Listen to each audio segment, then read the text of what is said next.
Les gars, je sais ce que vous allez me dire, mais les gars, faut vraiment le dire. Donc, tout ce qui est les Spider-Man, les Venom et même toi, Doctor Strange, c'est à toi que je parle. Franchement, les mecs, cassez-vous, hein. Allez vous rhabiller, allez faire ce que vous voulez, pointez à Pôle emploi, bref, faites ce que vous voulez. Vous voulez savoir exactement pourquoi est-ce que je dis ça? Tout simplement parce que The Batman, je dis bien The Batman, c'est le meilleur film de super-héros depuis Man of Steel de 2013.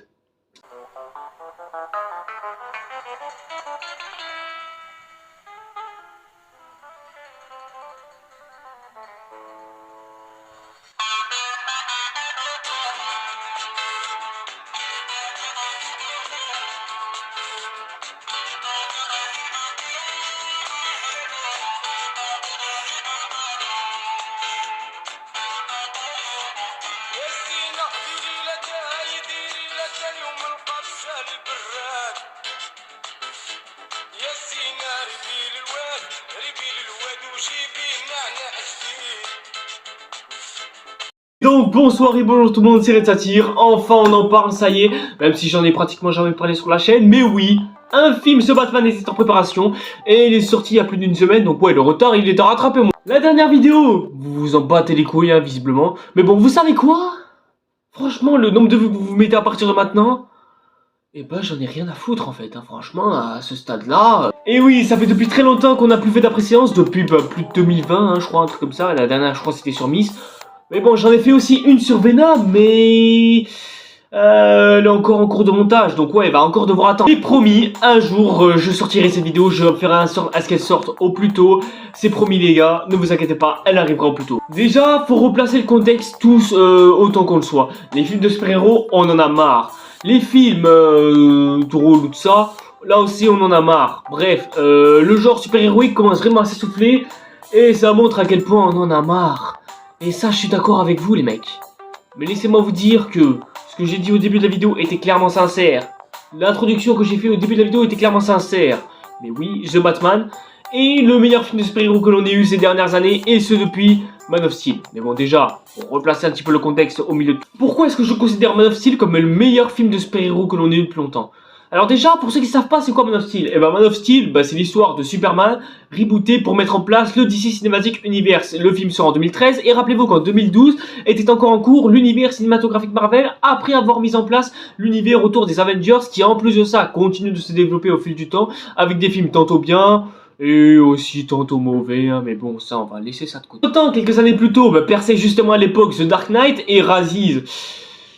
Ouais mais bon, en vue de la fin... Et sans compter qu'en plus dans ce film, Christopher Nolan en est littéralement le producteur et c'est lui qui a réalisé The Dark Knight, hein, donc l'avoir aux côtés du DC Universe pour pouvoir l'étendre un petit peu, et c'est cool et ça fait plaisir à tout le monde. Pour beaucoup vous allez me dire c'est The Dark Knight le meilleur film de super-héros, et pour certains, oui je serais évidemment d'accord, hein, et même encore aujourd'hui The Dark Knight a atteint un palier qui même encore aujourd'hui n'a jamais été dépassé, donc ouais en termes de film de super-héros on a rarement fait mieux.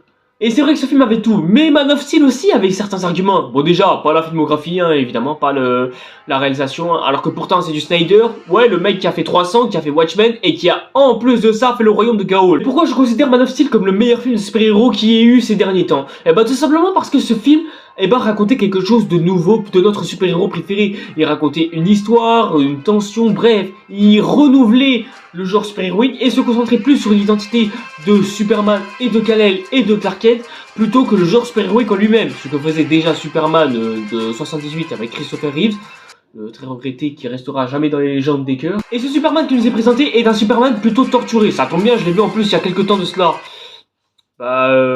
Ouais, là ça doit faire 6 heures. Et ce film nous racontait justement une toute autre version de Superman, une version que l'on n'avait jamais vue, une version qui était certes sombre, c'est vrai, mais une version qui questionnait un petit peu l'identité de Superman, à savoir qui il est, d'où est-ce qu'il vient, pourquoi est-ce qu'il est là, quelle est sa raison d'être, pourquoi est-ce que son peuple l'a-t-il abandonné. Même si bon, la raison est plus complexe que ça, évidemment on la connaît tous, hein, n'est-ce pas Krypton? Putain, elle est passée où la planète là, je la vois plus. Bref, ce film racontait certes les origines de Superman, mais les racontait juste d'une manière inédite dont on n'avait absolument jamais vu. À savoir exactement qu'un grand pouvoir, c'est pas forcément de l'utiliser à bon escient, mais c'est plutôt en avoir peur pour savoir exactement ce que les gens sont capables de faire. Bref, le pouvoir c'est vraiment quelque chose qui est central dans ce film là, et je peux pas non plus tout développer parce qu'il faudrait que j'en consacre un après-film spécialement pour lui. Donc voilà, tout ça pour dire que Man of Steel, bah, si vous avez jamais vu ce film, bah, allez me voir, c'est dinguerie, c'est le meilleur film de super-héros de ces dernières années. J'ai bien dit de ces dernières années, ouais, t'es Marvel et tout, là, franchement, mon pote, tu peux les rayer de la liste, hein, si tu veux avoir un film de super-héros de qualité, bah, va voir Man of Steel, mec. Allez. Les attentes autour de ce film. Alors, bah, déjà, le casting, hein, on a déjà bah, Robert Pattinson qui nous sort, ouais, bon, ok, de Twilight, hein, c'est parfait. Il a aussi joué dans Le Roi, un film Netflix dont j'en ai dédié un après-film que je vous suggère d'ailleurs au passage. Mais je sais pas si vous étiez au courant, mais sachez qu'il a aussi eu un rôle dans Harry Potter et la Coupe de Feu, puisque oui, c'est lui qui joue Cédric Diggory dans le film. Ouais, même moi j'ai appris ça, franchement j'étais sous le choc. Si t'es venu juste parce que ta copine te l'a demandé et qu'elle voulait voir Robert Pattinson plus que toi, ah mais ne t'inquiète pas, tu vas pas trop te sentir seul, puisque juste après t'as John Turturro, et t'as Zoe Kravitz qui joue aussi Catwoman, et t'as aussi... oh putain, c'est le casting. Putain, c'est vrai, on l'a oublié celui-là aussi, Andy Serkis, putain. Bah oui, comment est-ce qu'on pourrait pas citer ce film sans citer Andy Serkis? Parce que entre King Kong, entre Gollum, entre César de la planète des singes et entre... Mais surtout à la réalisation se trouve en plus de ça Matrice, qui a déjà travaillé à 2 reprises avec Andy Serkis pour la planète des singes, l'affrontement, et Supremacy, qui sont 2 films que je vous suggère franchement. Mais après il a aussi réalisé Cloverfield.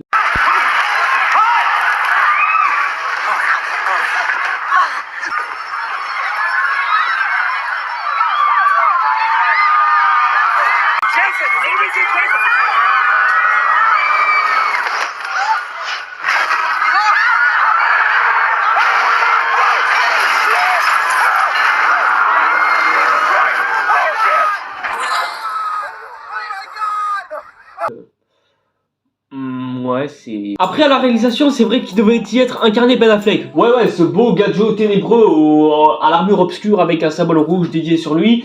Ouais, c'était ce mec qui devait jouer à la base, le réalisateur du film.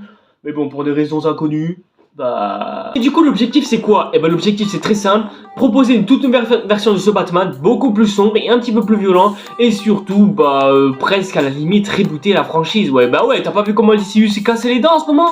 Entre la Suicide Squad ou encore la Justice League de Josh Whedon. J'ai bien dit de Josh Whedon, y a pas de Zack Snyder dans l'histoire. La Snyder Cut, à ce qui paraît, admiré de tout le monde, mais vu par peu malheureusement, hein, ce qui est fort regrettable. Encore le malheureux sous-cotage de Birds of Prey, 100ème vidéo, allez la voir. Et aussi le sous-cotage de Shazam. Ouais, bon, lui, franchement, il méritait amplement de toute façon. Donc ouais, à ce stade-là, autant rebooter la saga, hein, et voilà. En plus, si t'as la concurrence qui te sort 4 films par an, ouais, c'est clair que là, à force, tu te dis, faut abandonner, hein. Et si tu rajoutes à ça cette espèce d'homme en collant araignée, ah ouais, là, putain, tu te rends compte à quel point DCU, là, il a été ombrisé. Mais bon, comme dit le proverbe, si tu fais de l'ombre, eh ben autant que tu deviennes toi-même l'ombre. Parce qu'après tout, on sait que le soleil, ça cache l'ombre. Alors deviens l'ombre. Et c'est exactement l'idée qui est venue en tête de notre cher casting, qui a fait un The Batman excellentissime. Alors déjà, pour vous raconter un petit peu tout, l'histoire de The Batman.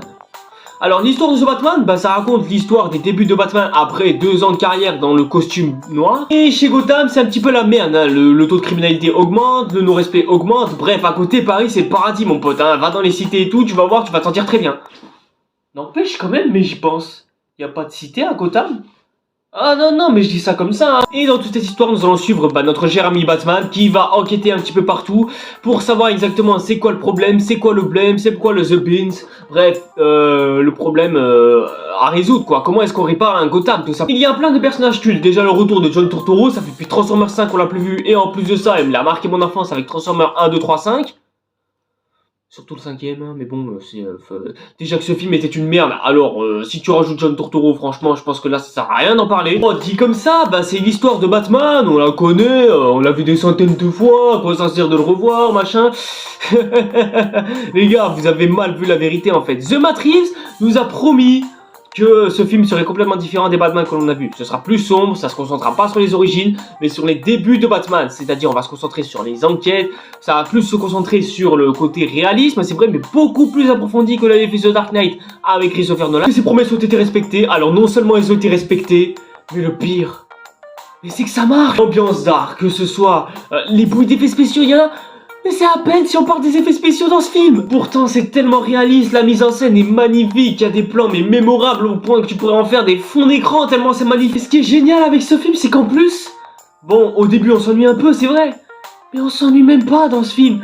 Dans ce film, on suit, c'est tout. On fait que suivre comme ça. Les gens, ils étaient attentifs comme ça. Et c'est à peine s'ils ont fait des petites rigolades en mode non, ils ont juste fait c'est à peine s'ils ont fait des petits rires. Et encore, c'était pour des petits détails anodins. Mais tellement anodins que je me souviens même plus de pourquoi est-ce qu'on a rigolé dans la salle en fait. C'est juste des petits rires comme ça, c'est tout. Genre rien de spécial en fait. Genre ça change quoi de tous les films Marvel que l'on nous sert et qui sont là, qui sont presque des comédies à la limite quoi. J'adore les films comme Deadpool par exemple. Mais bon, à force...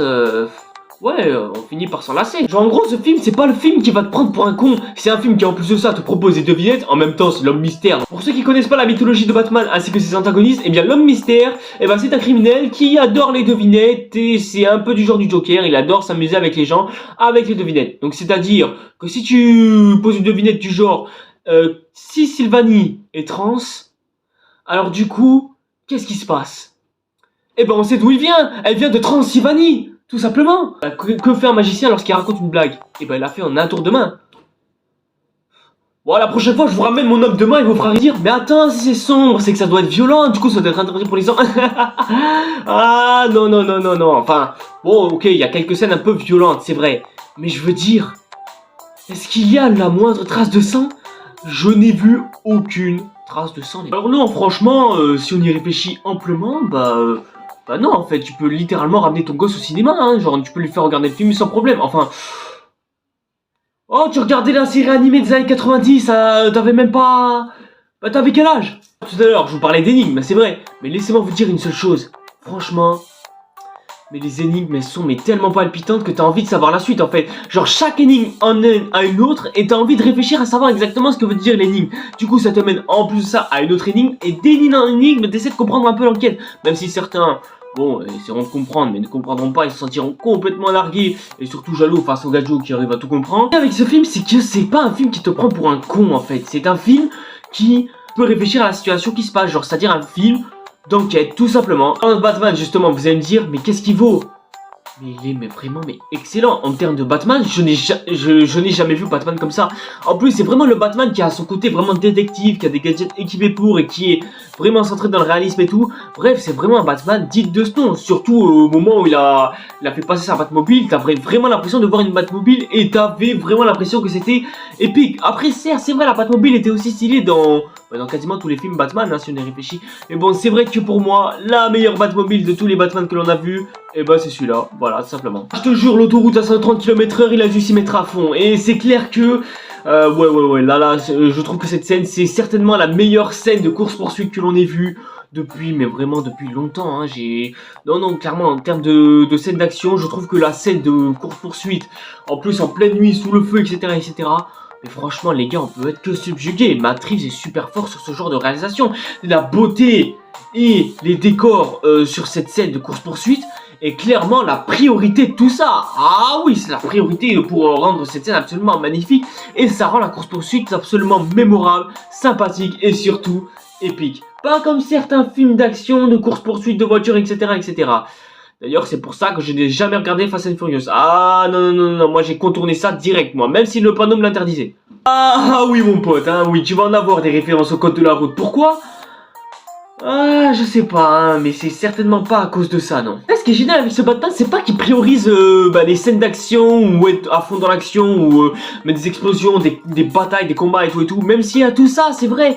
Mais bon, il fait ça que très rarement, il y a des rares occasions. Et il est mis carrément presque en CD le passage, littéralement. Non, tous les plans que tu verras sont beaux. Tout mérite d'être en fond d'écran. Et de toute façon, je l'ai dit tout à l'heure. Mais c'est vrai que que ce soit le plan de la course-poursuite, le plan de certains combats au corps à corps, ou encore les combats à distance. Même si on a pratiquement pas, hein, évidemment. Les plans vus d'en haut, les plans de nuit et les très rares plans crépusculaires. Mais les gars, non mais absolument tout est beau. Et d'ailleurs, en parlant de soleil, dites-vous que absolument aucune scène a été mise sous soleil. Non, absolument aucune. Non. La seule chose que tu verras, c'est soit des plans de nuit, soit des plans, même pas avec la lune. Hein. La lune, elle est totalement hors champ du film en fait. La facilité scénaristique, le mec il sait les contourner. C'est pas quelqu'un qui va vite absolument partout, même au milieu de pluie ou de chaussées absolument mouillées. Au contraire, c'est quelqu'un qui sait analyser les choses et surtout qui sait exactement comment est-ce que fonctionne Batman. Un film qui en envoie des caisses, c'est un film qui avance sur sa route tout simplement. Genre c'est-à-dire tu verras le mec au plus tard on le verra jamais en accident de la route. Ah non non hors de question. À 150 mètres tu verras un triangle mais ce sera certainement à propos du film Spider-Man No Way Home. Pourquoi? Ah bah parce que le film il a battu le box-office en même pas une semaine. Ah oui oui ça y est il a vaincu son budget hein. Là je pense que ouais on est sur un succès interplanétaire. Et le pire c'est que le film n'a pas été diffusé en Russie. Et ce à cause, bon, des événements connus, c'est vrai. Mais bon, imaginez juste si le film était sorti en Russie et que toute la situation actuelle ne s'était pas passée. Est-ce que l'on verra Spider-Man porter un gilet jaune à ce moment-là pour pouvoir se faire sauver la mise au milieu de la route? Parce que franchement, là, je pense qu'il va falloir le sauver à un moment ou à un autre. Ou appeler les secours, appeler le 117 ou le 15, ou je sais pas moi, appeler quelqu'un quoi.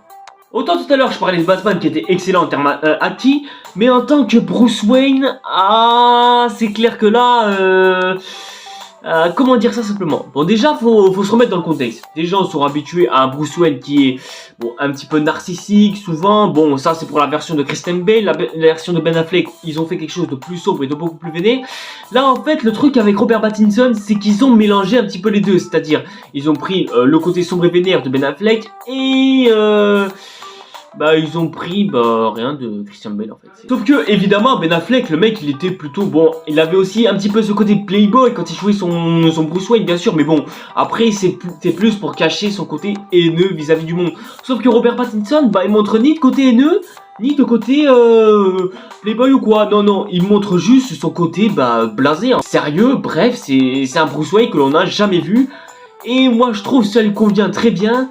Le problème c'est qu'on n'est pas habitué à ce genre de Bruce Wayne en fait. À côté moi j'aime bien hein, ça donne un côté charme à Bruce Wayne, un côté unique que l'on n'avait jamais vu dans les autres Batman. Mais c'est vrai que y en a ils vont pas forcément s'identifier au premier rapport et donc du coup ça risque de... Ouais, ça risque d'un petit peu compromettre notre super-héros préféré. Performance d'acting, on est d'accord, hein, Robert Pattinson, bon, il est excellent, hein, franchement, il m'a carrément fait oublier qu'il avait joué dans la saga Twilight. Andy Serkis, j'aimerais trop le voir un peu plus là, parce que c'est quand même un grand acteur, et il mérite amplement d'être un petit peu plus mis en avant, aussi bien que les panneaux danger. Et parlons aussi de Zoe Kravitz en tant que Catwoman. Alors elle a réussi à éviter toutes les voitures et à être prioritaire en termes de passage piéton. Déjà, plaçons-nous immédiatement dans le contexte. Mais Catwoman, au fil de son temps, elle a énormément souffert. Pourquoi? Ah, parce que, je sais pas moi, mais bon, de toute façon, Catwoman, c'était une femme. Bon, aujourd'hui, ça l'est toujours, mais vous allez me dire, est-ce que c'est que ça le problème? Ah, non, non, non, le problème est beaucoup plus complexe et surtout beaucoup plus sombre que ça. Le problème de Catwoman, c'est que ça n'a jamais été un super-héros, mais strictement jamais. C'était juste... une machine de plaisir, tout simplement. Ouais, en gros, c'était une super-héroïne, mais qui a été exposée en tant que objet de fantasme ou quelque chose du genre que l'on a vu plusieurs fois dans les Batman. Et est-ce que c'est le cas dans The Batman? Ah non non non, c'est bon ton macho, hein, tu peux te... Après c'est vrai que si tu présentes une série de Catwoman à quelqu'un et que tu lui dis de choisir son Catwoman préféré, le mec qui va te répondre, elle, je l'embuzz, et elle, elle me suce littéralement la sucette. Ah putain non j'en ai pas. Ah de toute façon les chats ça mange pas des sucettes. Alors là je suis content de ce qu'ils en ont fait à Catwoman, car en plus d'avoir une scène, enfin d'être l'une des héroïnes principales du film et d'être une super héroïne non sexualisée en plus, ce qui fait du bien. Même si en plus de ça, bon il y a une scène qui fait référence à la scène que vous voyez là par exemple. Et dites-vous que cette scène, c'est pas... Elle est pas là en mode viens kiss-moi machin. Non, il y a une scène qui se présente comme ça, mais elle se présente juste en mode lâche-moi. Genre en mode c'est un combat, tu vois, pas en mode c'est ah là là là là, il s'est allongé sur lui, putain quel chat reçu. La chimie entre ces deux là, je trouve qu'elle fonctionne très bien. Et ils s'entendent très bien, même si bon... faire embrasser Catwoman et Batman à chaque fois dans tous les films Batman. Bon, ça marche mieux que dans The Dark Knight Rises déjà, c'est vrai. Mais ouais, bon, voilà quoi. C'est un couple, hein, mais bon, sans plus quoi. Mais bon, peut-être que dans la suite on en aura un peu plus sur leur couple. Peut-être qu'il y aura de grandes révélations, surtout avec ce qui se passe à la fin du film. Vous comprendrez là aussi pourquoi, parce que je peux pas vous spoiler évidemment. Mais pour toutes ces raisons que vous devez aller voir The Batman, parce que au-delà d'être un film de super-héros, c'est un film d'enquête, de vengeance et un petit peu d'action aussi. C'est un film sur l'autodestruction, la chute de Gotham et en plus l'antagoniste, à savoir l'homme mystère, il est génial. Hein, mais... Bref, c'est un film vraiment riche et ça parle aussi bon de la société, un petit peu comme l'avait fait Joker, sauf que là, bah, ça s'approfondit pas, ça se concentre plus sur l'enquête. Il y a en plus des personnages qui ont droit à leur propre histoire, leurs propres arcs. Surtout, bah, évidemment Catwoman qui elle a littéralement un arc, ce qui fait d'elle la meilleure Catwoman que l'on ait eu dans toute adaptation Batman confond. Une réalisation qui mérite amplement d'être oscarisée parce que franchement Matt Reeves il a clairement été au top et au sommet de tout ça. Ah, ça fait un petit peu regretter la planète des singes suprématie de ne pas avoir été à la hauteur. Mais bon, un niveau entre les années reste un niveau entre des... Et si ce film a atteint déjà les 300 millions, excusez-moi, au box-office mondial, mais mec, mais continue, mais tu n'es qu'au début. Ça fait à peine une semaine, plus d'une semaine que tu es encore au cinéma. Alors fais grimper les prix, fais grimper ton box-office, fais grimper ton marketing, fais grimper tout qu'est-ce que tu veux. Enterre Spider-Man No Way Home dans l'oubli. Aussi bien que Venom Let Bad Geek Carnage s'est fait enterrer dans l'oubli lui aussi.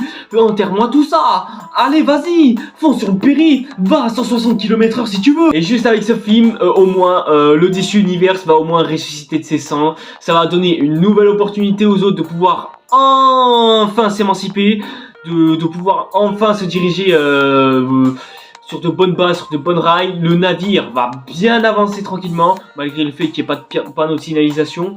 Ouais, ça va être un peu chaud hein, sur ce coup-là. Et d'ailleurs, j'avais une question à me poser. C'est à combien de grammes qu'il faut pas dépasser le taux d'alcool? Parce que ça m'intéresse, moi. Et ça doit être surtout important à toi, hein. Non, parce que j'ai pas envie d'être trop d'ennuis sur la Batmobile et tout, tu vois. Donc en bref, pour tout ça pour dire que The Batman mérite amplement une note décisive de... Allez... 97%, juste parce qu'on n'a pas eu de film de super-héros aussi similaire et rivalisatrice que ça.